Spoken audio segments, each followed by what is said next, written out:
Welcome back to the Serve to Perform podcast. I am your host, Delaney Osborne, and today we're joined with a very special guest, Mr. Ed Parrish. Hello. Thank you for joining us today. So we're going to talk a little bit about you. We call these our back of the business card interviews, back of the business card conversations. So let's talk a little bit about you and what you do with Serve to Perform. So what is your title with Serve to Perform? My title is, I joined Serve to Perform about a year and a half ago, and I came in as a senior associate, and I have a role as a coach and facilitator. Yeah. So you said about a year and a half now with Serve to Perform. That's correct. Yeah. How have you enjoyed this time, and how different is it working with Serve to Perform than your previous working experience? Well, when you ask me how I enjoy it, I observed before I actually joined on, and just to see if it was direction that I wanted to go. Yeah. And I found it very interesting, much different than some of the roles that I've had in the past, but the same as some of the roles I've shared in the past, because it was one that gave me an opportunity to work with others and to serve others in a way that I knew that would be engaging. For sure. And also uplifting to those that I was serving. Yeah. So where did you grow up? Did you grow up in Northwest Arkansas? No, I moved to Northwest Arkansas almost 21 years ago, Okay. 1999. Yeah. But I actually grew up in West Tennessee. Okay. That's my hometown. It's right north of Memphis, about 70 miles, a little place called Dyersburg, Tennessee. Okay. Population of about 10,000 at the time I grew up there. But I was there. I went to high school there, graduated from high school, and at 18 and left there and moved to Nashville, Tennessee, and then over to Northwest Arkansas. So why'd you move to Nashville? Let's dive into that. Well, Nashville. The reason why I went to Nashville, that's where I went to college, and I attended Vanderbilt University there in Nashville. I've actually attended on an athletic scholarship. Yeah. And playing football. Okay. But I had 4 enjoyable years there at Vanderbilt, and it was a wonderful, wonderful learning experience. Yeah. So after you left Vandy, how was that transition? Where did you transition to after you left Vanderbilt? Oh, immediately after graduation, I started with a small retailer that was located there in Nashville called Service Merchandise Company. That company is no longer in existence. It went out of business in 1999, and that's why I moved to Northwest Arkansas to join up with the company here in Northwest Arkansas. Gotcha. So transitioning from playing college football, right, SEC college football, to working a 9-to-5 real job. Yes. How was that transition? Oh, it was easy. Yeah. Because football, actually attending school, being responsible for your schoolwork, and being responsible for practices, being responsible for being ready for the games. Yeah. You put that package together, that's a lot of time expended, and so actually working was an easy transition. Yeah. And on it, so I worked with the Arkansas women's basketball team my time during undergrad, and I was a student manager, and it was an everyday thing. Our off days, you still have to show up to the gym, right? You still have to go into work, clock in, put in tons of hours and tons of time to be able to make your team and your program as best as possible. And even just me being a manager, I saw how much our girls were doing, and I saw how much our coaches were doing. And so football being, on a different level, right? But football being that same thing, right? And being able to learn those attributes as an 18 to 21, 22-year-old and have that everyday thing for 4 years. Yeah, you actually learned a lot about time management. For sure. Without even knowing it. Exactly, yeah. Because you had to look at time as a commodity at that point. Yes. Early mornings, classes, and late afternoon practices, and then afterwards there was a block of time for study. Yeah. So, Yeah. How hard was it for you to balance? I mean, Vanderbilt's a good school, right? Like it's pretty academically, like you have to be pretty academically sound to get into Vanderbilt in the first place. How hard was it to balance football and schoolwork at the same time? Because I mean, they're both full-time jobs. well, it wasn't anything that I wasn't used to. Yeah. From high school, my parents demanded that before you play sports, before you do anything else outside of your schoolwork, then, well, actually, you did your schoolwork before you did anything else. Yeah. And so that was just simply part of a lifestyle that I had grown up with. Yeah. And so it was a pretty easy transition. Yeah. You knew no different. No different. Yeah, for sure. So transitioning out of and away from Nashville, right? You come to Northwest Arkansas, and you jumped into where did you start working when you came to Northwest Arkansas? Well, I joined up with Walmart Okay. in 1999. Okay. First assignment was a regional manager in human resources, and so I spent a lot of time on the road, Yeah. working with that company as a regional HR Yeah. Manager for Okay. Walmart. Cool. And then how long were you with Walmart? With Walmart for 20 years. Wow. Yeah. How many life lessons, how many work lessons, how many lessons did you learn just during that time with Walmart? Well, let me back up some, Yeah. because I had already had experience working with another retailer, Yeah. and primarily in the HR side of the business, Yeah. working in leadership roles there. So it was a pretty easy transition. What I found out is that when you are working with people who are responsible for others, Yeah. whether it's in company A or company B, is pretty similar. Yeah. So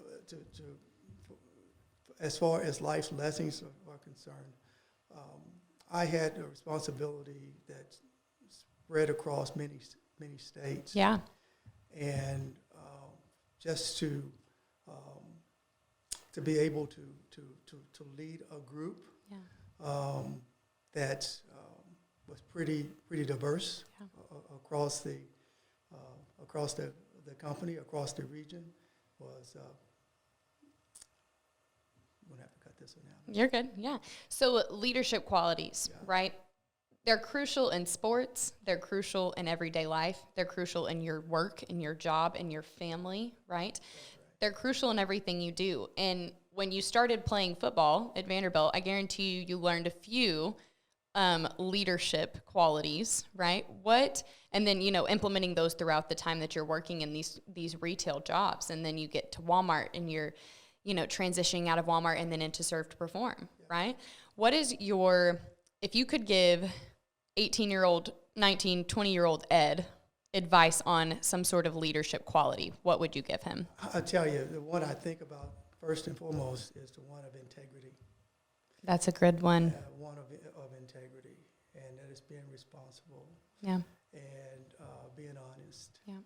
And I picked up a leadership lesson, I guess, from one of my coaches, and because he was very detailed and in every aspect of his work. Yeah.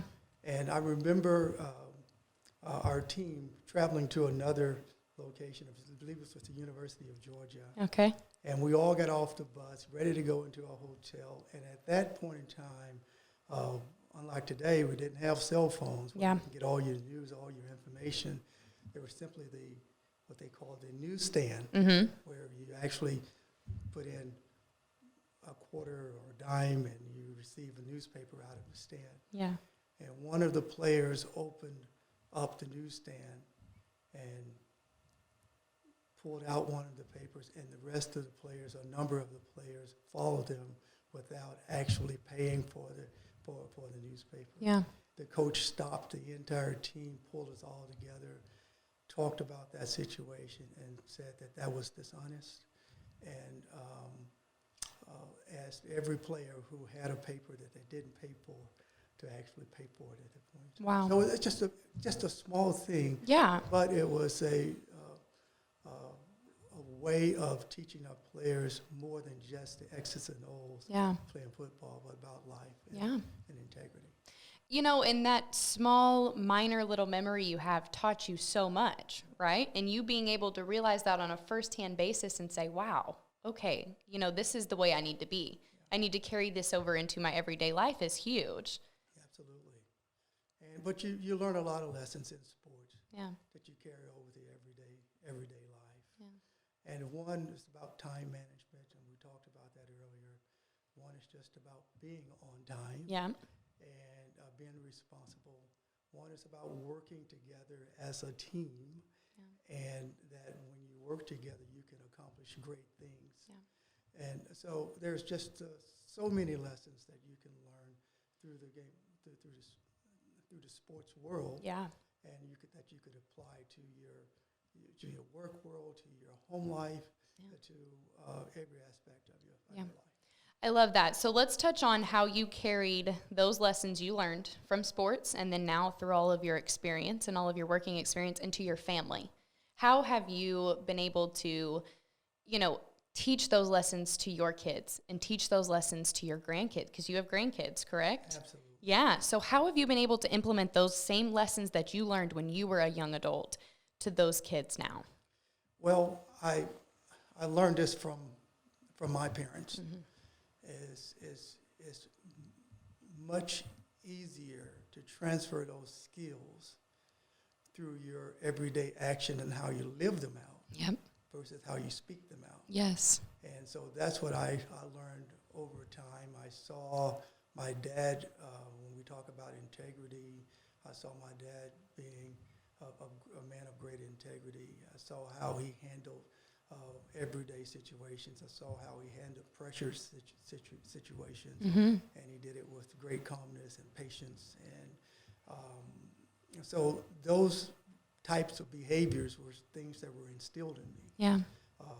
And then whether you picked it up in the sports world or you picked it up in your religious community, all of those, when you put them all together, they become who you are. Yes. And so now those are easy skills to live out in the presence of my children and now in my grandchildren. Yeah. So living them out in action versus speaking them out in word. Yeah. What's harder, playing Division I football or being a grandfather? Being a grandfather is easy. Yeah. Division I football, I don't know. It's been so long since I played it. How different is Division I football nowadays compared to when you played? The players, I believe, are just much bigger, stronger, faster. Just the game has changed so much. Yeah. When it comes to, as you can see, that when I played, I came in as a running back. At 165 pounds, 5'9", and of course I gained more weight after that. Yeah. But that just the difference in just the size of the players and the speed of the game. Yeah. You know, when you talk about size and you talk about, you maybe being on the smaller side compared to the players that are nowadays, you see like Alabama has an NFL team on their sideline. It seems like it's like, oh my gosh, what is this? But all of those lessons you learned, you can continue to carry through your life. Absolutely.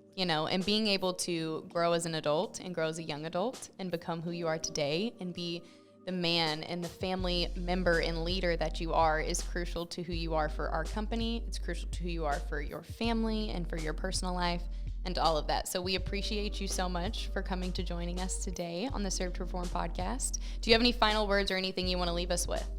Well, since joining Serve to Perform, it's just such a wonderful company to be associated with. Yeah. I love the name, first of all. Yeah.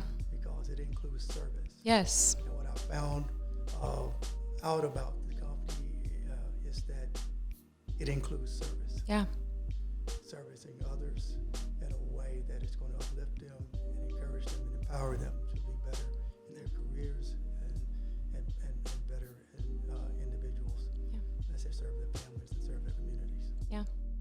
Perfect. Thank you so much for joining us today. Thank you for giving us your time. And thank you for all that you do for our Serve to Perform community and staff. Yes, so as you know, Serve to Perform is the root of all of our services. We really value the importance of service leadership in order to achieve high performance. Yeah. So transformation adoption is no different than our other practices in that way. The way that it is slightly different is seeing not only the value of transformation, but embracing that transformation and the adoption of that. Yeah.